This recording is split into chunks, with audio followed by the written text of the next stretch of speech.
Segundou, hoje é dia do seu amigo que comeu a vida inteira errada falar que começou uma dieta. Mas também é dia do seu podcast favorito, Podiumcast, seu podcast de medicina esportiva, esportes e fitness. Hoje eu tô aqui com um convidado para lá de especial. Conheço aí, o cara tem muitos anos, vi ele quando ele era desse tamanhozinho aqui, hoje mal tá cabendo. Lucas Magalhães, nosso nutricionista convidado de hoje. E aí, Lucas? Primeiramente agradecer aí, né, pessoal aqui do Podiumcast, isso. Podiumcast, conheço o Pedro já tem uns bons anos, igual ele comentou. Deu uma crescidinha aí ambos, né? Não somente eu. E um prazer estar aqui com vocês, tentar compartilhar um pouquinho de conhecimento nessa área da alimentação, que está praticamente em conjunto aí com a questão da medicina, né? Acho que sempre que é um acompanhamento, assim, multidisciplinar, tudo desenrola bem melhor, né? Bacana. Quando tem essa união dos profissionais, as coisas fluem com mais facilidade, né? Lucas, você está atendendo em Goiânia? Atendendo em Goiânia aqui, estou no residência no Orion, né? Complexo Orion atualmente. Já tem uns 2 aninhos que estou atendendo lá, mas passei por vários locais. Comecei atendendo em, um fundo de uma loja de suplementos. Então, Caramba! Foi passo a passo. De lá foi para essas salas comerciais, né, que a gente pega por período. Aí passei para uma clínica também e agora estou lá no Orion, local que eu sempre tive vontade de atender lá. Cara, que bacana chegar na loja de suplemento e falar, qual suplemento que é bom? Não, pô, o bom é o nutricionista ali, senta aqui, bora lá com ele. Mais ou menos isso, a gente fazia a venda, trabalhava de vendedor lá, e aí quando o cliente tinha muita dúvida, muita necessidade, eu falava, se você precisar de uma consultoria mais, né, especializada, eu posso auxiliar ali, né, sou nutricionista. E, cara, acabou que foi interessante, né, acabei captando bastante cliente da área esportiva. Bacana, quem vai na loja de suplemento comprar já deve estar mais engajado, né, com dieta. Já tá ali, geralmente, já tá no caminho, né, ele só às vezes não tem a orientação perfeita, mas encaminhado ele tá. Bacana, e quem quer agendar a consulta contigo, tem secretária, rede social? Tem secretária, sim, pra galera. No meu próprio Instagram mesmo, tá? @LucasPMagalhães, tem um link lá de agendamento de consulta, só tá clicando lá, vai conversar com a minha secretária, o nome dela é Jennifer, ela tá auxiliando vocês aí sobre questão de agendamentos. Bacana, e qual o seu público mais assim que te procura? O pessoal que tá buscando emagrecimento, é o pessoal que tá querendo ganhar uma massa muscular? Cara, realmente, assim, a área esportiva como um todo, né? Inicialmente eu pensava, cara, eu vou pegar só hipertrofia, né? Vai ser meu público maior e tudo mais, mas acabou que eu tive bastante procura por emagrecimento também. E divisão de públicos, né? Por eu lidar, assim, com realmente até questão de atleta, eu imaginava que ia ter bastante homem, mas não. Tem um público mais feminino do que masculino. Mas, realmente, essa questão de emagrecimento e hipertrofia é quase que meio a meio. Realmente, pega bastante gente. As mulheres geralmente são mais engajadas, né? Tem mais disciplina. Tem muito mais. São as que a gente recebe e fala parabéns. Exatamente. Né? Agora, eu, pelo menos na minha prática, o cara da hipertrofia, ele já chega e te fala assim, quero ficar grande e seco. E ele quer isso em 4 semanas, em 8 semanas. E tudo que o organismo não quer é ficar grande e seco, né? O organismo, ele quer estocar gordura, a gente é uma máquina de estoque de energia. E ficar grande por quê? Tô tranquilo aqui com essa quantidade de músculo, né? Então, tô confortável. Agora, o emagrecimento tem sido realmente um carro-chefe, pelo menos na minha prática. A gente tem aí uma pandemia quase universal, né, de obesidade. Eu acho que a estimativa dos números dos próximos anos é a gente chegar até 2030, 50% do mundo em sobrepeso e obesidade. Tá uma crescente, assim, enorme essa questão de obesidade e a gente tenta controlar, né? Só que eu acho que da mesma forma que um lado ajuda, o outro acaba atrapalhando. Por quê? O público está muito imediatista, então eles sempre querem aquele resultado agressivo, eles querem consertar ali 3, 4, 5 anos de erro em questão de 2 meses. E ele não vai no nutricionista para procurar isso, ele tenta por conta própria, vai colocar lá no Google lá, dieta para perder 10 quilos em 30 dias, vai aparecer lá a dieta do ovo, dieta da salada, dieta do suco, da berinjela, cara. São inúmeras. E assim, às vezes até realmente perde, faz um déficit calórico gigantesco, não tem como não perder peso, mas não sustenta, né? Porque é uma agressão pro corpo, assim, descomunal. Então, quando ele der aquela primeira brecha, porque às vezes nem é uma alimentação errada, volta a comer igual uma pessoa normal, saudável, ele vai ter aquele reganho de peso e o psicológico vai pro saco, com a tendência ainda a ficar até pior do que estava antes, né? Desregulação metabólica e tudo mais. Então, eu acho que a gente tem que atuar realmente numa reeducação alimentar e não simplesmente tentar resolver aquele caso específico que chegou num determinado ponto, assim, que já não tem mais muitas esperanças, né? Que você já começando a analisar a questão até de cirurgia, né? Sim. É complicado. As pessoas, elas querem realmente uma fórmula mágica. Eu acho que antigamente as pessoas perguntavam assim pra gente, ou médico, ou nutri, o que eu tenho que fazer, né? Hoje em dia não é mais essa pergunta. Hoje em dia a pergunta é, o que eu tenho que tomar? Perfeito. As pessoas querem tomar alguma coisa que façam, alguma substância que faça o que ela mesma deveria estar fazendo. E isso não existe, né? A gente sabe que até dentro de uma loja de suplemento, igual você citou, coisas que são vendidas como emagrecedoras não emagrecem, né? Exatamente. Não é tudo isso que eles imaginam, né? Se eles forem realmente descobrir o quanto emagrece um termogênico, ela já até fica em depressão, porque fala, meu Deus, eu paguei isso tudo pra essa quantidade de queima calórica. Em depressão e taquicardia também, na hora que dá né? Sem contar aquelas doses cavalares de cafeína, nos que são os melhores, né? Termogênicos. É complicado. E você citou aí essa parte de dietas da moda, né? Tem muitas famosas aí, low carb, cetogênica. Você utiliza alguma na sua prática clínica? Cara, então, tem muito profissional, na verdade eu não concordo com você quando, mas tem um profissional que ele se baseia especificamente em algum estilo de dieta, né? Eu acho assim que não existe dieta única para algum paciente, tem um plano individualizado, né, de acordo com a sua necessidade. Vou dar o exemplo da cetogênica porque, cara, final do ano agora é sem condições. Cetogênica, ela come solta, todo mundo quer fazer. E assim, eu vou ser bem sério, às vezes ela tem sim uma certa eficácia, mas eu sempre falo que a gente tem que conversar bastante com o paciente sobre o que ele realmente quer, explicar o que é a dieta cetogênica e, cara, explicar para ele, ó, muito dificilmente você vai sustentar isso. Por quê? Primeiro que já é difícil por natureza sustentar. Uma dieta extremamente agressiva, não é um padrão cultural nosso esse tipo de alimentação também. E mesmo que ele consiga fazer ela com perfeição e ter assim, aquele baita emagrecimento, e depois da dieta? Pô, a gente tá em dezembro, geralmente o que quer fazer é para final do ano ir para alguma praia, alguma coisa do tipo, ele vai chutar o balde. Então, assim, a chance dele manter aquele corpo é zero.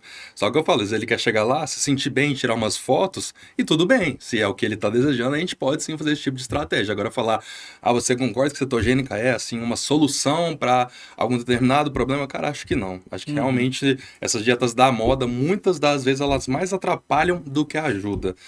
A gente acaba utilizando várias estratégias como a própria low carb, né, em diversos casos, mas não unicamente a low carb. A gente inicia a dieta ali com mais carboidrato, conforme o paciente ele vai adaptando aquele padrão de dieta, a gente começa a fazer aquela redução, né, até chegar no nível low carb, mas ele não vai sustentar por muito tempo, começa talvez a ciclar uns carboidratos na dieta dele, e assim a gente consegue manipular as variáveis da dieta para ele conseguir sustentar por mais tempo. Então você vai ver que quando falar, pô, você emagreceu bem, o que você fez? Qual dieta você fez? Ele não vai saber falar, porque não foi uma única estratégia, né? Então assim, eu acho que quando o profissional ele sabe juntar todas essas estratégias e dietas por aí que existem, né, milhares e milhares, aí se ele consegue entregar ao paciente o resultado que ele está desejando. A ideia é que essas dietas, eles procuram como se houvesse superioridade dessas dietas ao convencional, que ele já tentou o convencional e por algum motivo deu errado, ele falhou, né? E aí ele procura nesses nomes bonitos, cetogênica, olha que nome, o que você tá fazendo para emagrecer, cara? Cetogênica, é chique, né? Extremamente atrativo, então, né? mas não tem superioridade, né? Existem alguns estudos que, às vezes, um paciente que tem um colesterol muito elevado ali, a cetogênica seria uma estratégia para reduzir esses níveis de colesterol. Mas é um ponto bem específico, né? Acho que é aqueles foras da curva, né? Mas é igual você mencionou anteriormente, né? Por que é tão procurada essas dietas da moda? É o mesmo caso da medicação e da suplementação. Você falou, pô, o pessoal não tá querendo mais saber o que ele tem que fazer, o que ele tem que tomar. O caso óbvio disso é o quê? O Ozempic. Cara, tá uma gigantesca utilização de Ozempic lá no consultório. E o mais engraçado é que, assim, detalhe, eu acho essa medicação fenomenal, acho ela revolucionária, cara. Só que assim, é aquela história, tem o público correto para se utilizar, né? E, cara, muitos dos pacientes, eu vou falar assim, a grande maioria mesmo, que chega lá que já utilizou o Ozempic, nunca fez dieta na vida. Ele tomou, deu certo, naquele momento depois teve o reganho de peso e foi lá no consultório para entender o que aconteceu e já falando assim, porque o Ozempic não presta, caro pra caramba e não adiantou nada. Pô, mas às vezes não é, o problema não tá na medicação, né? Cara, isso é muito real, isso que você falou, porque elas depositam toda a fé na medicação, né? A medicação que vai resolver. O Ozempic eu achei ele fantástico, mas a ideia é que existe o comportamento alimentar, né? Tem pessoas que têm uma porção maior, né? Que é a hiperfagia, sentem mais fome. Tem pessoas que beliscam mais durante o dia, pessoas que comem mais à noite, né? Eu entendo até que o ambiente obesogênico, né? Eu gosto desse termo, fazem com que as pessoas acabem descontando a fome à noite. Por quê? O cara acorda cedo, o cara não toma café da manhã, vai direto pro trabalho, passa na correria do trabalho o dia inteiro, almoça muitas vezes em pé, tem intervalo pequenininho de almoço, né? À tarde, mesma coisa, trabalhando. Chega à noite, cara, ele tá com fome, ele tá com os neurotransmissores dele lá embaixo, dopamina lá embaixo, ele quer uma recompensa. Exatamente. E essa recompensa não vai ser o brócolis, ele não vai abrir a geladeira para comer o brócolis, né?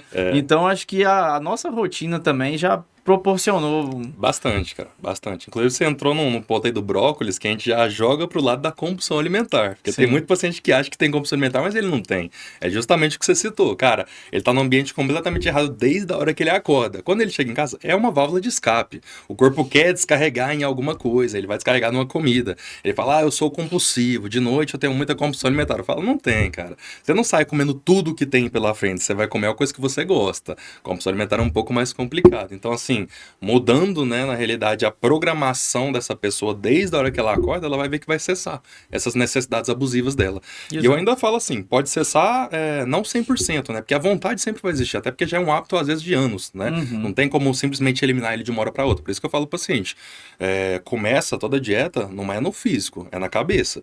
Então você tem que entender que sim, vai ser difícil, não é fácil, porque tem um pouco desse papo, né, de, você é nutricionista, então para você dieta é fácil, você gosta de dieta é maravilhoso.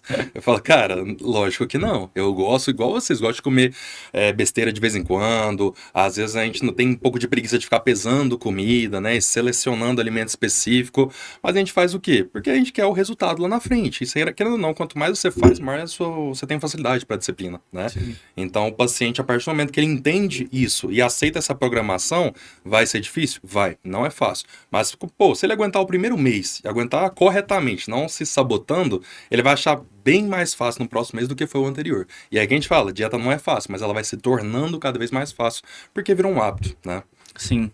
E Lucas, você recebe uma pergunta assim, por exemplo, Lucas, você tá fazendo dieta tem tempo, você não vai ficar doente por causa disso, não? Sua dieta dá pra você bater tudo, você não vai colocar mais salada? Pô, tu só come frango? Tu recebe esse tipo de pergunta? Demais. Eu acho que essa dúvida ela surgiu por questão das dietas mais antigas, né? Que o pessoal chamam de dieta raiz, né? Que era batata doce e frango, né? Cara, ninguém suporta isso. Inclusive, nem atleta suporta isso, tá? O pessoal às vezes acha que isso é dieta de atleta. Fala, não mesmo, cara. Atleta come super bem. Isso realmente, antigamente, o pessoal não comia nem sal na comida.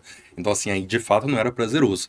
E parece que algumas pessoas ainda acham que isso é o correto. E se a pessoa tá tendo um resultado legal, é porque ela tá fazendo isso. Aí pensa, pô, mas isso não é saudável. Então, assim, 2 pontos, né? Primeiro que eu não faço isso, cara, minha alimentação, ela realmente ela é bem diversificada, ela é gostosa, mas de fato, eu, assim como qualquer outro, precisa de uma base, assim, que é o quê? Praticidade. Cara, sem praticidade não tem quem aguente. Então sim, cara, tem vez que eu faço ali um macarrão branco, uma carne moída e só, mais nada. E detalhe, às vezes vou longe, uma coisa que não é recomendável, tá? Às vezes a gente vai lá e pega uma Coca-Cola zero.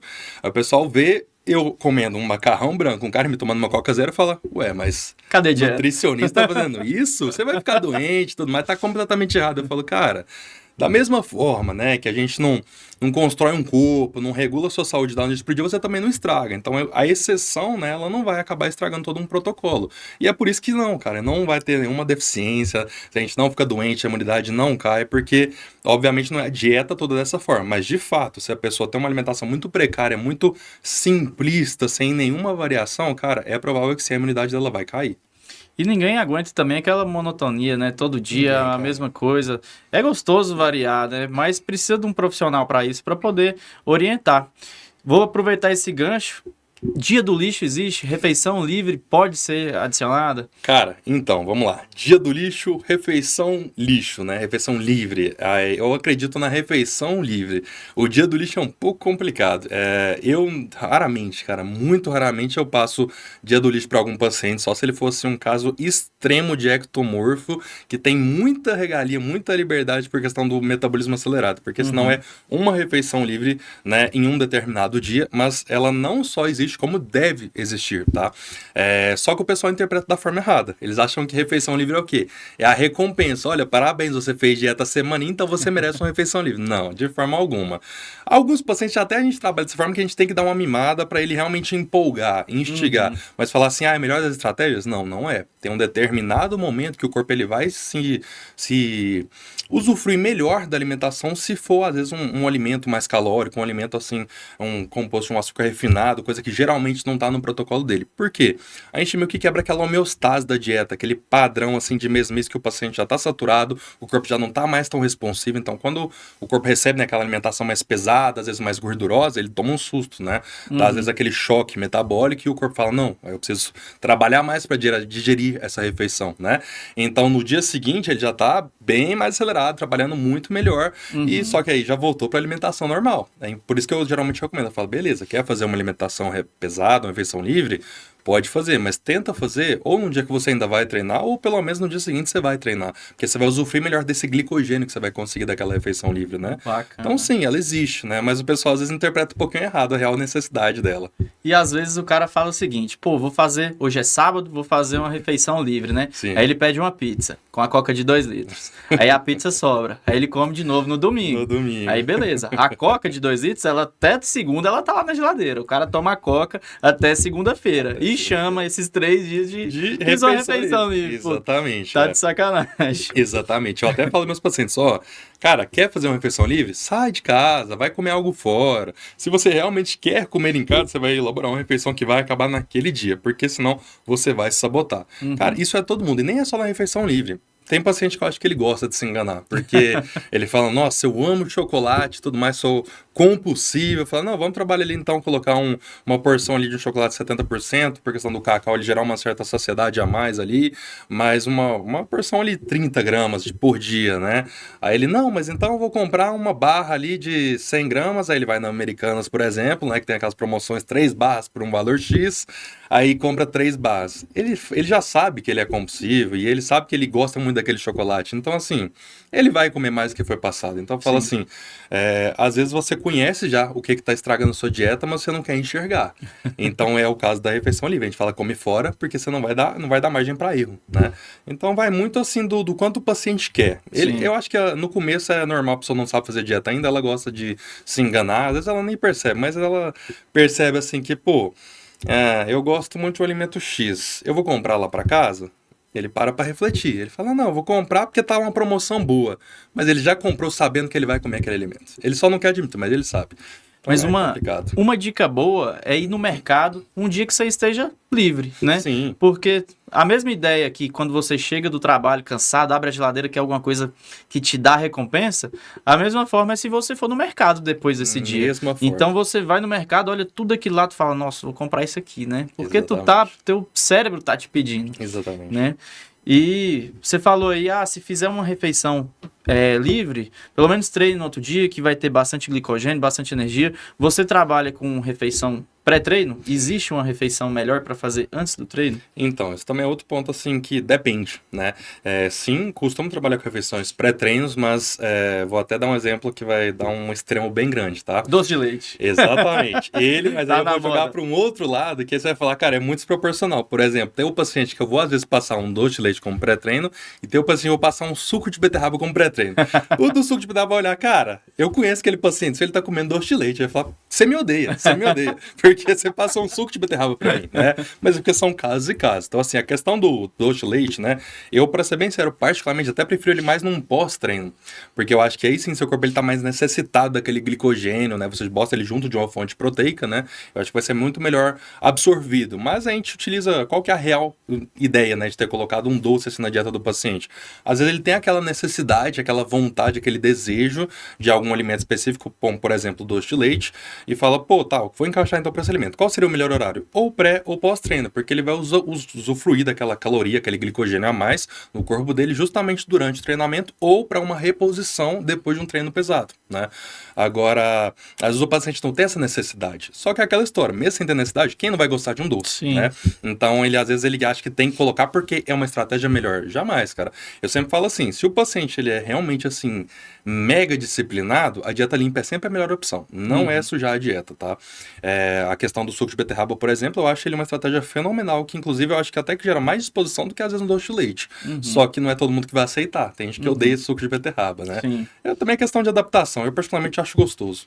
O suco de beterraba é ótimo por conta do nitrato, né? Exatamente. Só existem aí, pelo Colégio Australiano, que é um dos mais respeitados no quesito de suplementação, só existem 6 suplementos nível de evidência A, e o nitrato é um deles. É um deles, então, exatamente. o suco de beterraba eu acho top. Eu gosto muito. E a ideia, você falou sobre recuperação, qualquer coisa que a gente come depois do treino, já é como se fosse um pré-treino, porque a gente tá, de novo, recuperando energia, estocando energia, para usar na próxima sessão de treinamento, né? Exatamente. Isso, quando eu falo isso pro paciente, ele fica maluco. Como assim? Eu acabei de treinar, tô comendo pré-treino? Exatamente. Exatamente. Você até puxou o gancho para explicar a questão do treino em jejum, né? O paciente às vezes vai treinar ali 5 horas da manhã, o que eu tenho que comer? Cara, nada. 5 horas da manhã, você tem que dormir. Então, assim, você vai acordar ali umas 4h30, às vezes um pouquinho antes para tomar uma água, alguma coisa, mas você consegue sim treinar em jejum, mas obviamente tem que ter tido uma alimentação planejada no dia anterior para sustentar aquele treino no dia seguinte, né? Sim. E o paciente ele tem uma certa dificuldade, porque ele acha que a refeição pré-treino é 30 minutos, 1 hora antes, né? Inclusive, dependendo da refeição, até atrapalha, né? Se a refeição muito pesada, muito volume digestivo pesado, vai muito mais atrapalhar o treino dele do que ajudar. Todo o fluxo sanguíneo dele vai estar para o sistema digestivo, né? Então, às vezes, o que atrapalha o treino do paciente é ele ter comido um pré-treino. Ele fica, às vezes, bocejando demais o treino, não entende por quê. Cara, gerou um pico de insulina gigante ali na refeição pré-treino dele, né? Sim, essa história do bocejo é cabulosa. Acontece muito, cara. E o paciente fica, meu Deus do céu, o que tá acontecendo, né? E entre todos esses mitos, tem um maior, assim, que você mais escuta dentro do consultório? Cara, tem muita coisa que a gente escuta. Vou falar assim, vamos pensar no carboidrato é péssimo, não posso comer arroz. Isso Cara, eu acho que é o que eu mais escuto esse. O que eu acho que mais pesa, assim, inclusive falando do carboidrato, mas que eu escuto demais, é a questão do carboidrato, mas à noite, cara. Cara, eu escuto isso demais e na verdade, eu nem sei onde que criaram essa história de que o carboidrato de noite não pode, né? Não sei se tá a ver com a questão do ciclo de Krebs, né? Porque passou das 18 ele já tem que começar a induzir o cenário de sono, porque não tem base. Eu falo assim, cara, sempre explico pro paciente, o carboidrato, por que você tem medo dele? Porque até onde eu sei, o arroz, o pão, ou até mesmo, vamos jogar o açúcar mesmo, cara, eles não engordam. O que engorda é o cenário que você está colocando esse alimento, né? Então, vamos dar o exemplo da questão do carboidrato de noite. Eu mesmo, e atualmente estou treinando bem tarde, né? No meu caso, independente se eu quero crescer ou perder gordura, não é interessante para mim eu chegar do meu treino e não comer nada. Por quê? Porque, já vai estar bem tarde, né? Eu estou chegando quase meia-noite do meu treino. Então, se eu chegar e não comer nada porque não pode carboidrato de noite, ia ser muito pior do que eu comer, por exemplo, um arroz com carne, né? Sim. Então, assim, depende da situação. De fato, se a gente for realmente pensar num paciente ali que ele quer dormir, às vezes, umas 8 horas da noite, ter aquele sono agradável, sem estar um processo digestivo pesado, a gente pode, talvez, reduzir o volume do carboidrato no período noturno, mas que vai fazer mal jamais. E todo paciente insiste que o carboidrato de noite engorda, sendo que é o mesmo carboidrato que ele toma de manhã, de tarde, de noite. E digo mais, explico pro paciente, cara, vamos lá. O carboidrato muitas vezes pode deixar definido. Por quê? Porque basicamente o carboidrato é o que vai virar o seu glicogênio muscular. Ele vai ser estocado ali no seu músculo, né? Então o paciente às vezes ele está emagrecendo, forçando mesmo a dieta ali de emagrecimento há 6, 7, 8 meses, com um nível baixíssimo de carboidrato, e ele pode até estar sim perdendo gordura. Fazer uma avaliação corporal, ele vê, perdi mais 2%. E ele nunca chega naquele corpo que ele está imaginando. Por quê? Não tem glicogênio muscular naquele corpo, ele está murcho, né? Ele está flat. Então o que falta ali? Carboidrato. Aí quando chega nesse paciente, ele chega lá falando, Nutri, não sei mais o que fazer, porque eu já tô passando fome aqui há meses, quase um ano, e não fico definido igual o meu amigo que tem tantos por cento de gordura, eu tô com menos que ele e não tô igual ele. Eu falo, de fato, a maturidade muscular, né? Então aí é a hora de a gente colocar carboidrato nele. Ele fica com um medo absurdo. Ele olha pra você assim, cara, você vai estragar a minha vida. Mas ele come, né? A gente conversa com ele, explica pra ele, né, toda a situação, ele come. Ele simplesmente fica muito mais definido, comendo muito mais que ele estava comendo. Então, na verdade, o carboidrato não só não engordou, ele ainda deixou definido, né? Então, eu falo, depende da situação ali. O carboidrato não é um vilão. E muito menos de noite, né? Que é um mito ali que, meu Deus do céu, nunca vou parar de escutar, pelo visto. Isso é muito real na preparação de atleta, né? Colocar aquela refeição de carbo para ele chegar no palco. Exatamente, chegar cheio, né? Chegar cheio. Até porque, pela palavra carboidrato, a gente tem um hidrato ali que significa água, né? Então, claro, na hora que você faz uma dieta de retirar o carboidrato, você retira também essa água. Então, ali naqueles primeiros 3 meses ou 6 meses, se a pessoa pisar na balança, realmente está mais leve. Está. Mas isso é a custas de líquido e glicogênio muscular. Exatamente. Por isso que uma low carb, ela não é superior, né? Ela não é superior com déficit calórico. Exatamente. O pessoal às vezes fica pensando assim, não, sequei super bem com dieta X, mas depois de um tempo ela não fez mais efeito. Não é que ele secou, né? Ele desidratou, né? Sim. Ele simplesmente tirou aquele carboidrato da alimentação dele, deu uma queda brusca e depois travou. Por isso que eu falo pro paciente, ele tem que aprender a trabalhar com o carboidrato e não sem ele, né? Porque simplesmente a retirada, inclusive às vezes o pessoal me pede vou ter um ensaio de foto dia tal. É daqui 2 semanas. Tem como fazer alguma coisa? Tem, claro que tem. Você só não vai sustentar, mas tem. Então é a mesma situação das dietas low carbs, né? Basicamente, um processo de desidratação muda muito a composição corporal. Você falou sobre questão de atletas, né? O atleta, além de tudo, ele está desidratado. Então, quando ele coloca aquele carboidrato novo, aquela molécula de água, ela puxa ainda aquele carboidrato, puxando o resto de água que tem no corpo dele. Cara, ele fica super seco. Só que, novamente, eu coloco meus pacientes, que tem vezes que eles chegam lá com foto no celular. Eu quero esse corpo aqui. Às vezes é um corpo de um atleta, não só um atleta no palco. Eu falo, cara, impossível. Nasce de novo. Nasce de novo, cara. Esse corpo não é sustentável nem por esse próprio atleta. Não existe isso. Isso quando não vem com foto de Ramon. Aí, meu Deus do céu. Os caras só veem essa parte do palco, né? Não vê os caras. É isso, cara? Os fora da curva, eles querem se basear nele. Eu falo, nunca vai dar certo, cara. Nunca dá. Pois é, cara. E para cada quilo de peso perdido, a fome aumenta em 100 calorias. Então pensa, você perder 3 quilos... Só que ganhar 300 calorias de fome. Você, como nutricionista, o que são 300 calorias em termos de refeição? O que seria equivalente, por exemplo? O pessoal às vezes acha que isso é pouco, né? 300 calorias é muito pouquinho. Cara, você dá pra fazer um almoço com 300 calorias. Tranquilamente, tá? Tranquilamente. Um almoço que eu tô falando não é, é almoço de dieta. Frangrinho grelhado. Não, com saladinha. Jamais. Eu tô falando de arroz, feijão, frango, salada. E é o tipo de coisa que dá muita saciedade pra pessoa. Então, se ela tá retirando aquilo, geralmente mensalmente, não tem como uma hora ela não começar a pedir arrego, né? E é justamente por isso que o nutricionista ele tem que fazer adaptação na dieta mensal do paciente. Às vezes o pessoal pensa assim, não precisa não, eu sou bem tranquilo, não enjoo dos alimentos. Eu falo, não, eu sei que você não enjoa, mas tem que mudar as quantidades. Se a partir do momento que você secou, não é mais a mesma dieta. A mesma dieta que emagrece é a mesma que engorda. Perfeito. Isso é bem assim, porque você vai perdendo peso. Eu costumo falar para meus pacientes o seguinte: essa fase inicial ela é a mais fácil. Você está mais motivado, você vai ver a diferença nítida ali na balança, você consegue seguir bem o plano, só que depois o organismo ele vem se adaptando, né? Exato. O organismo fala o seguinte: tá acontecendo alguma coisa aqui, tô perdendo peso, vamos responder. Exatamente. Então o gasto energético diminui, né? Piora a função tiroidiana, alguns hormônios, leptina, T3, insulina vão agir diferente para que essa pessoa ganhe o peso. Então, essa fase de manutenção, ela é a mais difícil. E realmente, com todas essas adaptações, às vezes a dieta que você prescreveu lá 6 meses atrás, é uma dieta que vai fazer até ele ganhar o peso. Exatamente, uma dieta que já não vai ser mais eficaz para o paciente. Por isso que é bem comum, inclusive, o paciente ele jogar para o outro lado, inclusive o lado da medicina, que ele vai pensar assim, fiz 6 meses aqui da dieta, tive um excelente resultado, mas o cara parou de responder. Agora era do quê? Dos hormônios. Ele fala assim, cara, pode até ser, mas eu vou te falar, realmente a necessidade hormonal, cara, é aqui, ó. É cereja do bolo. Sim. E a grande maioria, não. A grande maioria acha que, parei de responder um pouquinho nesse padrão aqui meu, acho que eu preciso de umas testosterona aqui, ou então... GH, o pessoal fala... Não, GH, o que é isso? Acho que GH nem espera o resultado. GH, ele tem uma certa fama de ser milagroso, não ter colateral. Fala, cara, é a droga de rico, né? Exatamente. O pessoal fala, tomou GH, ficou até mais bonito. E ficou até mais bonito, exatamente. E as mulheres também costumam jogar muito pro lado da oxandrolona. Então, assim, eu sempre falo, o hormônio ele é a cereja do bolo. Você até pode, sim, ter uma necessidade para ele. Até mesmo se a pessoa tem um hipogonadismo, às vezes pode acontecer, ela não sabe que tem, mas tá com a clínica, já vê o exame dela, ela tá lá com hipogonadismo, né? Então, sim, vai ser interessante para ela, mas... falar que só porque ela parou de responder, né? Se precisa de hormônio é besteira. E hormônio é para quem merece, vamos dizer assim, exatamente, entre aspas. Porque as pessoas falam que o hormônio vai resolver, só que vamos supor esse caso do emagrecimento. A pessoa está emagrecendo, resolve tomar hormônio.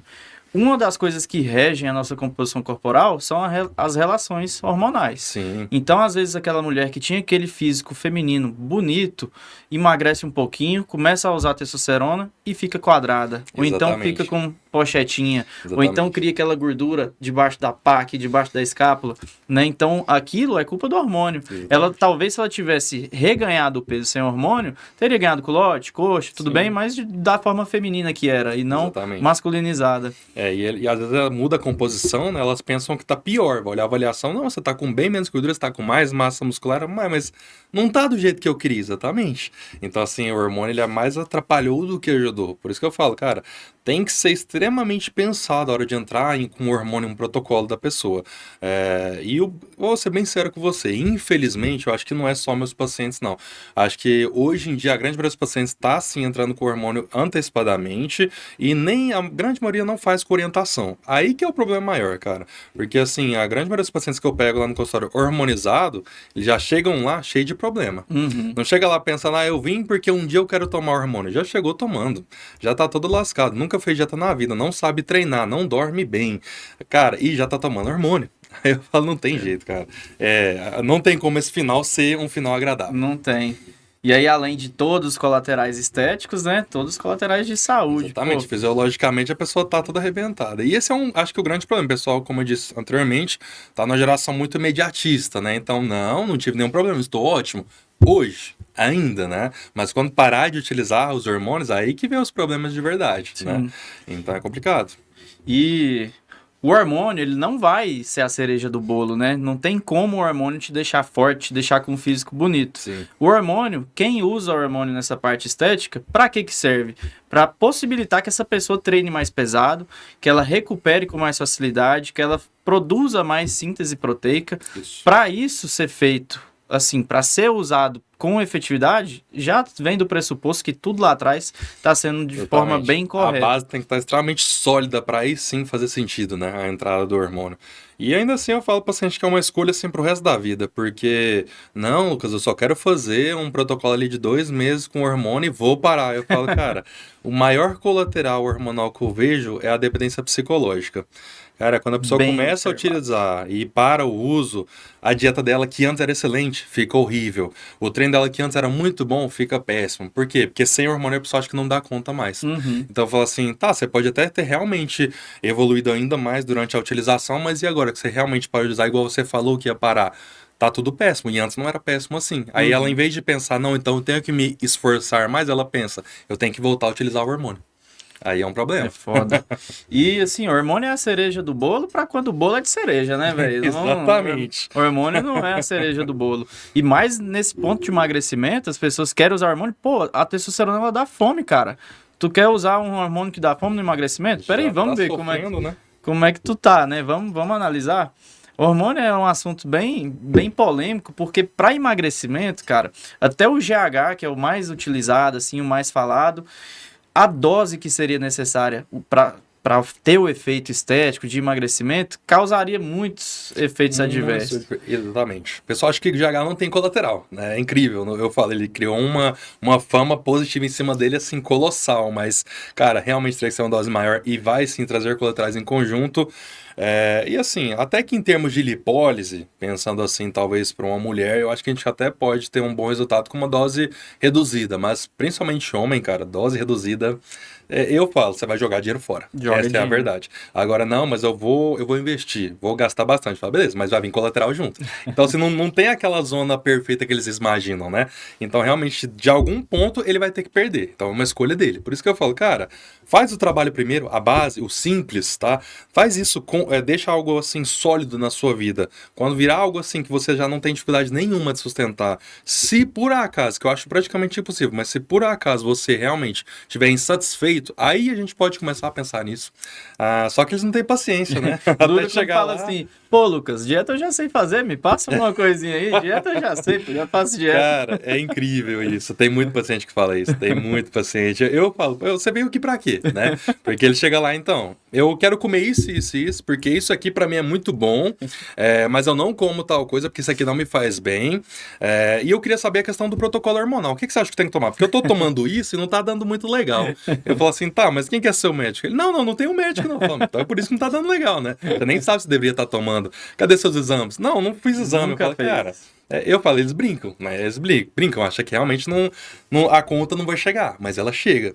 É isso que eu falo. O hormônio, cara, até mesmo para atleta é complicado, que virar para quem não é, né? Então, hoje em dia tá, igual você falou, é extremamente polêmica essa questão hormonal, porque tá virando uma naturalidade, assim, absurda, coisa que não deveria ser, né?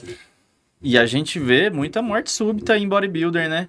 Ultimamente, então, tá assustador, tá né, assustador. cara? Eu acho que nos últimos 2 anos foram 8, se eu não me engano. Tá assim, absurdo. Antigamente não era assim.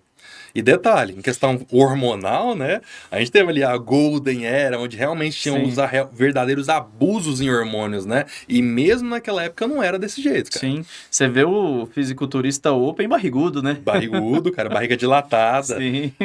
E assim, não é agradável nem mesmo pro esporte. O pessoal às vezes pensa assim, não, mas é esporte, ele é atleta, tá certo. Não tá, cara. O esporte também não gosta disso. O abuso, ele tá errado até mesmo no meio esportivo, que virá fora dele, né? Então, assim, eu sempre falo, não importa o esporte, porque apesar, o pessoal acha muito que é só fisiculturismo, não é. Tem hormônio em todas as modalidades. Alguns usam mais, outros menos, alguns de forma mais descarada, outros nem tanto, né? Mas não é somente exclusividade ali do fisiculturismo. E essa questão mesmo do abuso, o esporte não acha isso legal. Ele não gosta disso. Ele quer sim prezar a saúde como um todo, né? Sim. Mas o próprio atleta, né? Ele às vezes não faz o trabalho bem feito e que ele quer compensar, quer pisar no acelerador onde? No hormônio, né? E aí a gente vê essas fatalidades aí que estão acontecendo recentemente.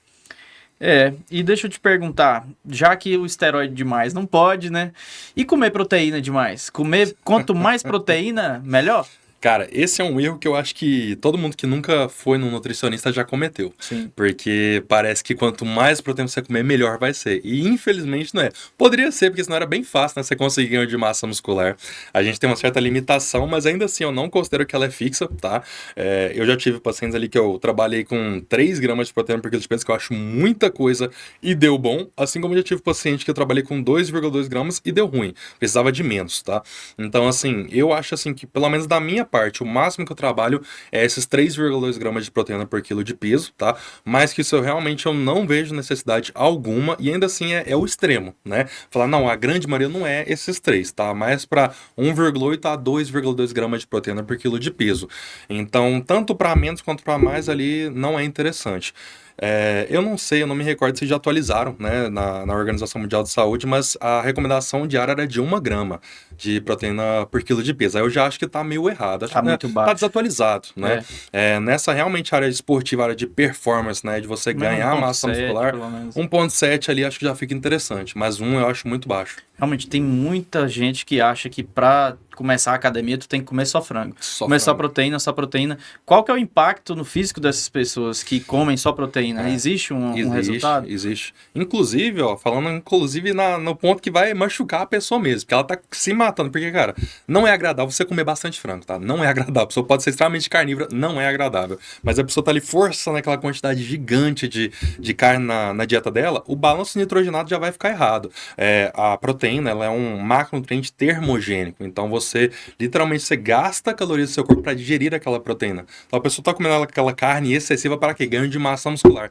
E ela está às vezes perdendo peso, perdendo gordura por estar comendo proteína demais. Sem contar, ácido úrico pode subir, né? Creatinina pode subir. Detalhe, proteína demais abaixa a testosterona. Abaixa, exatamente. Então assim, pega num ponto assim que machuca muito a pessoa, porque ela tá tomando às vezes assim tríbulos, maca, tudo que tem lá de suplementos assim para elevar nível de testosterona, né? E quando ela descobre isso, ela fala, meu Deus, então o que eu faço da vida? Eu falo, por isso que é importante ter um bom acompanhamento profissional, né? Porque, assim, a proteína, ela é, sim, extremamente importante, né? Para o seu resultado, principalmente ganho de massa muscular, mas ela é calculada, cara. A questão, por exemplo, de gota, cara, é extremamente preocupante a pessoa que está comendo muita proteína, né? O ácido úrico também gera, às vezes, uma inflamação articular, tem dor na articulação, a pessoa não está entendendo o que está acontecendo, às vezes uma proteína demais. Até mesmo a quantidade de balanço balanço, né, de quantidade de proteína que ela come, quantidade que ela se hidrata, tudo isso é importante. Então, se o paciente acha que quanto mais carne ele comer, melhor vai ser, infelizmente não é assim que funciona. Acho que junto dessa história toda aí vem um mito muito forte, porque quando a gente pega aquele exame, o pessoal, os médicos tradicionais que não entendem muito essa parte, vai ver o exame, tá lá, ureia aumentada, o cara fala, pô, teu rim tá sofrendo. Exatamente. Só que não é bem assim, né? O rim não tá sofrendo. Na verdade, a gente tá tendo um balanço ali do ciclo da ureia um pouco mais aumentado. Certo. Mas falamos da testosterona baixar por conta da proteína e aí recorrer a suplemento. Não existe suplemento nenhum que vai fazer aumentar a testosterona, né? É vendido maca peruana, tribulus terrestres, até ZMA, o pessoal falava que... Teve a época que ZMA era quase hormônio, né? Subiu o preço de tudo. Então, eu acho que se a pessoa acorda todo dia com despertador, já é um parâmetro assim, ela tá em restrição de sono, né? Exatamente. Pô, se tu acorda todo dia com despertador, faz sentido um pouco, né? A restrição de sono já baixa ali, cronicamente, 30% de testosterona. E não vai ser maquinha peruana que vai resolver, cara, né? Mais uma vez a gente volta que o básico, bem feito, os pilares ali de treino, sono e alimentação é o pilar mesmo. É, isso mesmo. Eu, inclusive, falo pro paciente, cara, pô, às vezes a questão, você falou do sono, né? Ele tá investindo, às vezes, 300, 400, 500 reais por mês em suplementação de percussores hormonais, né? Tentando elevar o nível de testosterona dele. Eu falo, cara, dorme melhor. Dorme melhor, começa a dormir mais cedo, larga o celular. Porque às vezes passa, eu tenho insônia. Eu falo, depende, você tem insônia mesmo, cara? Você fica mexendo no celular ali antes de dormir, né? E aí, regulando o sono, ele melhora muito mais do que qualquer suplementação, né? Sem contar aquela questão que tem bastante também, cara. Eu não sei como que você é a questão de fitoterápicos, mas, cara, eu pego uns pacientes ali que acham que... Eu não gosto. Não, eu pego uns pacientes que tá tomando assim, cara, tem uns médicos que é complicado. Eles passam bateria gigantesca de seus exames estão todos normais, mas tá aqui, ó, 40 remédios pra você tomar. Não, cara, os pacientes viram uma farmácia humana de tanto comprimido que toma. E o pior de tudo, né? Inclusive, recentemente peguei um caso desse lá no consultório. O paciente estava tomando muito manipulado, tinha um monte de percussor hormonal em doses cavalares e, de fato, subiu um pouco o nível hormonal dele. Tava lá com, acho que era 912 nanogramas de testosterona no exame dele, que obviamente é um valor extremamente alto, né, para um indivíduo natural. E ele pensa, nossa, isso é fenomenal. Eu falo, cara, em nível anabólico, a pessoa que tem ali seus 500, 600, comparado a você que tá ali com seus 900, é a mesma coisa. Não muda nada. Aí acabou a vida da pessoa, que ela fala, pô, mas como assim? Eu falo, exatamente. Então, assim, na verdade, esses percussores podem até sim ser interessantes se a pessoa tá num quadro de hipogonadismo, né, e não quer pular por hormonante, talvez tentar de forma, assim, menos agressiva, né, subir um pouco, elevar esses níveis hormonais, por questão de qualidade de vida. Agora, a questão de ganho de massa muscular, tomar tribulus e macas, você tá jogando dinheiro fora. A terapia de reposição de testosterona, ela é mágica, ela muda a vida do homem, né? O homem não é nada sem a testosterona. E a nível de curiosidade mesmo, esse último ano foi publicado um estudo que revolucionou, né, a terapia de reposição hormonal, que chama Estudo Traverse, não sei se você ouviu falar, que prova que a reposição de testosterona não aumenta risco cardiovascular. Então, às vezes, você tem um cara com hipogonadismo, se ele ainda quer ter filhos, tudo bem, às vezes a gente avalia ali porque tem o problema da infertilidade. Né? Mas a nível de cardiovascular, pode fazer à vontade que não vai ter problema. E as pessoas usam muito esses remédios manipulados, fitoterápico. Eu trabalho quase nada com isso aí, cara. Enquanto não houver validação científica, eu quase nunca uso. São poucas que realmente têm aquela validação. São poucas. E a premissa do paciente que usa esse tanto de remédio fala, se não fizer bem, mal não vai fazer. Só que não é bem assim, né? A gente sabe que vitamina E demais aumenta o risco cardiovascular. Até o suco detox, cara. A pessoa que usa suco detox demais lentifica a absorção de iodo e lentifica a produção de hormônio tiroidiano. Então, até o suco detox pode não ser inofensivo, né? E o suco detox surgiu para fazer você soltar gás, né? Não é que você tá desintoxicando, você só tá soltando aquele odor lá e tá achando que tá acontecendo alguma coisa. Exatamente isso, né, cara? Eu não gosto nem desses suco detox, ativador metabólico, eu não gosto. A única, assim, validade, às vezes, você usar um suco detox na dieta é aquela pessoa que não come nada, assim, de verdura, de legumes, de salada, de nada, mas pelo menos uma vez na semana ele vai tomar um suquinho que vai ter aquelas coisas na alimentação dele, porque dieta detox, cara, aí sem, não dá pra defender. Não tem nenhuma validação que vai falar, não, é bom pra aquele público, pra ninguém, cara. Isso aí realmente, eu acho balela. Eu acho que, assim, além desse básico bem feito, tudo que a gente falou, acho que creatina é universal pra todo mundo. Universal. E o whey eu sou, assim, eu não consigo pela minha vida, corrida, eu preciso de uma refeição líquida, então... Eu sempre falo para os pacientes assim, suplementação, né? Cara, se a gente for olhar o que tem de suplementação no dia, você fica assustado, porque é uma gama gigantesca. E se a pessoa quer tomar tudo, ela tem que ter muito dinheiro, viu? Porque, cara, é sem condições de sustentar. Mas whey protein e creatina, eu acho assim que todo mundo deveria tomar.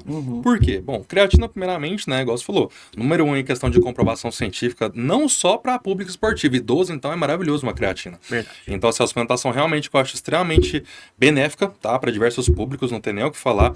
O povo fala, mas suplementação não vem da alimentação, você não consegue na comida? Consegue, mas em quantidade mínima. Então, assim, não dá para você realmente conseguir uma quantidade boa de creatina somente através da alimentação. Então, a gente acha que é mais viável a suplementação. Whey protein, falando de forma mais leiga, nada mais é do que uma refeição rica em proteína em pó, de forma mais prática, né? Então, em tese, você não precisa tomar um whey protein na sua vida. Só que eu falo, cara, hoje em dia, todo mundo precisa de praticidade. O whey protein é coisa prática, né? É muito fácil. Não, e sem contar aquela pessoa que também não gosta de um alimento doce na dieta dela, não tá tendo muito, o whey protein ele é doce, né? Eu acho assim que às vezes a pessoa erra na questão do whey protein de estar pegando um isolado, hidrolisado, sem ter necessidade alguma, né? Às vezes a pessoa fala... lojista, às vezes faz muito isso, né? Sim. A pessoa querendo empurrar um suplemento mais caro pra pessoa, fala... O nome vende, né? Exatamente, aí é mais interessante, né? Isolado. Então, assim, fala assim, qual que é o seu objetivo? Eu quero perder um pouco de gordura. Então, pra você é o isolado, porque tem menos carboidrato aqui. Mas, cara, pelo amor de Deus, a diferença é irrisória. A gente mexe numa maçã na dieta do paciente, você já pronto, já consegue encaixar um whey concentrado ali pra ele. Na verdade, quase todos vão usar concentrado, Quase né? todos, cara. Só aquele realmente aquela exceção que tem muito desconforto à lactose, que aí sim a gente vai pensar num isolado, que às vezes também nem o isolado vai ser interessante, se for realmente um desconforto muito alto. Aí ele talvez vai vir uma proteína da carne, algum outro desses padrões proteicos, né? Mas, cara, eu também sou essas mesma linha. Whey protein creatina tá passando de bom, tá?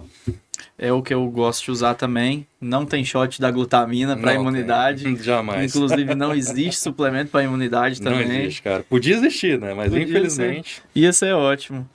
Pois é. Inclusive, você falou da creatina, né? Até lembrei de um ponto importante, porque eu vou juntar duas coisas que você comentou, a questão da creatina e a questão de médicos que ainda tem um pensamento um pouco arcaico, né? Tem muito médico que o paciente toma uma creatina, ele vê o exame do paciente, está lá, creatinina alterada, e fala, meu Deus do céu, o que você está fazendo? Para de tomar essa suplementação, diminui a carne da sua dieta. Ele bate aquele desespero, né? E se a pessoa realmente não tem essa informação, a pessoa realmente desespera, porque assim, o médico um profissional, né? Exatamente, pagou o profissional para buscar orientação. Exatamente. Querendo ou não, o médico ele tem toda aquela autoridade que o paciente fala, não, se o médico falou é porque realmente é verdade. Por isso que eu falo que é importante você escolher um bom profissional. Porque ele tem que estar atualizado, cara. É normal acontecer essa alteração no exame, não significa que ele está com algum problema. Até a questão, saindo da zona da creatina, a questão hormonal, se você toma hormônio, alguns exames, alguns marcadores do exame vão se alterar e devem alterar. Se não alterar, tem coisa errada ali, né? A função do médico é justamente conseguir controlar, né, essas alterações, ou então pelo menos sustentar elas na medida ali saudável para o paciente. Então, por isso que eu falo, você aí quer utilizar suplementação, que seja que é algo que parece inofensivo, tem que ter uma orientação. Não é só sair comprando tudo que a pessoa te fala que é bom, tá? Porque vai ter algumas variações ali e você pode muito bem ir num profissional que vai te falar, como esse caso dos médicos, às vezes um pouco desatualizados, que vê uma alteração ali no marcador de creatinina e já vai ficar desesperado e vai tacar o terror na sua vida, né? Para quem não sabe, os exames de sangue eles vêm com a faixa do normal, né? Sim. Aquilo lá é uma média da população. Só que aquilo não considera, por exemplo, o treino, por exemplo, a dieta, né? Existe você estar fora do valor de referência, isso se chama estado fisiológico alterado. Perfeito. O exame está alterado, mas você continua no estado fisiológico normal. E você quer aquelas adaptações para você. Por exemplo, algo que é muito vendido na indústria de suplemento. Antioxidante. Pô, tu faz um treino, tu vai até o esforço ali, tu começa a ter reações celulares, produz espécie reativa de oxigênio, né, que são os famosos oxidantes, e aí tu vai tomar um antioxidante para cancelar todo esse efeito benéfico, você não vai ter adaptação. Exatamente. E tudo é adaptação. Mas vou tomar algo anti-inflamatório. Gente, você precisa da inflamação para ter a adaptação. Sem a inflamação, nada acontece. Né? Você mesmo está se auto-sabotando, né? Você foi lá, se matou de treinar, você finalmente conseguiu realizar aquilo que seu corpo precisava para ter o objetivo que você está buscando e você vai interromper um processo de tomar uma medicação anti-inflamatória. Vai entender. É difícil, cara. Por isso que eu falo, não tem muito caminho fácil, não. Você vai ter que sofrer um pouquinho. Essa dor muscular aí de quando você começa a treinar, gente, não tem escapatória. Ela é para todos, tá? Tem quem diz que depois de um tempo fica fácil, né? Infelizmente também não é verdade, tá? Mas eu vou te falar que já não é um problema, já não é um incômodo para você, porque quando chegar nesse momento, né, você mesmo vai querer, você vai buscar esse desconforto, porque é justamente no desconforto que você consegue evoluir. E não só para treinamento, dieta também, né? Se você tá confortável, você com certeza não tá na sua zona assim de satisfação corporal. Então saiba que o desconforto é justamente o que você tá buscando para o seu resultado. Você sai da zona de conforto e entra provisoriamente na zona de sofrimento conhecida. Exatamente. Você entra na zona de sofrimento conhecida, depois você volta para a zona de conforto. Cara, até porque assim, quando a pessoa realmente consegue atingir o objetivo que ela estava imaginando ali anos atrás, é uma satisfação imensurável. Então, assim, ela meio que esquece todos aqueles pontos que antes eram desconfortáveis, não é mais, porque ela está satisfeita, né? Eu sempre falo saúde mental, né? O pessoal acha que é só físico, tudo é só estética, principalmente nutricionista esportivo. Tem gente que acha que a gente nem liga para saúde, é só estética, né? Eu falo, cara, a gente está buscando a saúde como qualquer outro profissional da área da saúde, não somente os nutricionistas, mas a gente está também pensando na estética de acordo com o que você está almejando, né? Então, a gente busca ambos. Por isso que às vezes é um pouco complicado a gente lidar com atleta. Atleta, eu mesmo, apesar de atender alguns atletas, eu confesso que é um público que eu não tenho muita... Dá dor de cabeça. Nossa, cara, é um pouco desagradável, porque é muito profissional acompanhando, muitas opiniões diferentes, o próprio atleta, né, é um pouquinho mais complicado de se lidar. Então, ele sai daquela zona, né, de, eu tô buscando saúde e estética. Não. O atleta, infelizmente, às vezes, em alguns poucos momentos da preparação, ele abdica da saúde em prol da estética. E é por isso que eu falo, aí já não é mais aquela coisa simplesmente saudável, igual a gente acha que é por ver um corpo bonito e escultural. Cara, tem um conceito de saúde que eu acho muito bacana, porque saúde não é ausência de doença. Saúde é capacidade funcional. E, claro, toda a parte mental, psicológica que você falou agora, mas saúde é capacidade funcional. Eu até falei isso no episódio passado, que eu recebi um colega aqui, Dr. Marcelo. Cara, não adianta nada você chegar aos 90 anos, só que tá acamado desde os 70, né? Perfeito. Então, eu acho que hoje em dia as redes sociais, pelo fato de você poder criar um mundo paralelo, uma realidade que não existe, as pessoas têm a mania de ver e se comparar. E... isso vai criando um quadro depressivo, a pessoa vê que ela não emagrece igual a outra, vê que não fica igual a outra, só que aquilo ali é uma realidade paralela, nem sempre aquilo lá é 100% real. Você tocou num ponto assim, cara, que, nossa, eu recebo demais no consultório, essa questão de autocomparação. E é muito difícil porque hoje em dia a rede social nem tem como saber o que é realmente verdadeiro. Cara, às vezes a pessoa mostra um corpo ali, mas aquele corpo não é o corpo de verdade dela. É um corpo, num dia que ela acordou melhor, uma iluminação favorável, depois de um treino, aí ela foi, colocou e tirou a foto e postou. Verdade. Às vezes a pessoa olha e fala, meu Deus, olha o corpo dessa pessoa. Ela mantém esse corpo aí tranquilamente. Não, cara. Aquela mesma pessoa, um dia depois, às vezes não vai ter mais aquele corpo. Então, assim, o que as pessoas propagam nem sempre é o que realmente elas têm. Então, você se espelhar em questão de fotos, assim, para saúde mental nunca é algo agradável. Você pode até usar como motivação, mas falar assim que é algo que vai te fazer, vai melhorar a sua saúde psicológica e mental, eu acredito que não. Então, como dica, parem de se comparar com os outros na rede social, tá? Nem tudo que tá lá é verdade. Cada degrauzinho que você alcançar, comemore. Tenha uma vida ativa, com exercícios, uma dieta que tá na sua rotina, que cabe na sua rotina. Se pese para você continuar acompanhando. A partir do momento que você começar a sair da dieta, detecte essas sabotagens. Perfeito. Porque às vezes ali é o início do desande. Sim. Então detecte aquilo. E claro, né, perseverança. Eu acredito que não é preguiça sua, eu acredito que não é desleixo. Obesidade é uma doença e tem que ser tratada como? Exatamente. E o tratamento é crônico, até porque a obesidade demorou quantos anos para instalar, né? Exatamente. Você tocou num ponto muito importante, viu? O pessoal às vezes esquece que a obesidade é uma doença, né? E fica assim, se tratando somente, nossa, eu sou uma péssima pessoa, eu não dou conta de emagrecer, como se a pessoa realmente ela fosse inferior. E jamais é uma doença. Você tem que buscar tratamento como você busca tratamento quando você está gripado. É a mesma coisa. Então, assim, entenda que obesidade não é uma situação que você vai ficar o resto da vida. É uma fase e cabe a você quanto tempo você vai ficar nessa fase. Bacana demais. Gente, esgotou o nosso tempo aí, queria aproveitar esse momento final para agradecer sua presença. Eu agradeço, tá? Muito bacana mesmo, a gente sempre se cruzou na academia, assim, desde muitos anos, né? Mas nunca tivemos tempo para bater o papo. Hoje você, nutricionista aí, sucesso total na nutrição esportiva, eu na medicina esportiva e a gente aqui agora junto, agregando todo esse conhecimento, essa conversa. Queria agradecer bastante. Eu que agradeço aí o convite, tá, Dr. Prida. É igual fala, a gente, muitos anos aí, a gente praticamente cresceu junto, né? Acabou que ambos foram para a área da saúde, então acho que melhor ainda é a gente realmente se unir, né, ao outro para em prol realmente da evolução aí dos pacientes e em busca, né, a direção aí de um caminho mais saudável. Então, obrigado aí pelo convite, espero que eu tenha conseguido agregar um pouquinho na vida de vocês, tá? Talvez fazer outros encontros posteriormente, né? Continuar passando informações aí pro pessoal e é isso aí. Fechou, obrigadão, Lucas.